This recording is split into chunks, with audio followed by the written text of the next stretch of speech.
Wide-eyed in wonder, Ella beholds the world.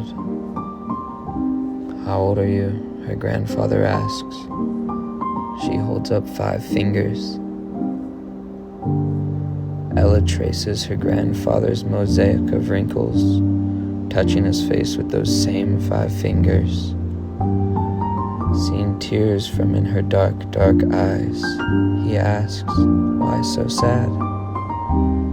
Because you are shrinking. But I am not sad, grandfather replies. Why not? Because you are growing.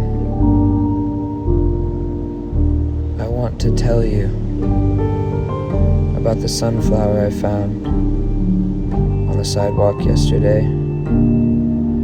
It is wilting and curled and gorgeous and knows it. I want to age like that, never forgetting my own beauty, never forgetting how to say bloom.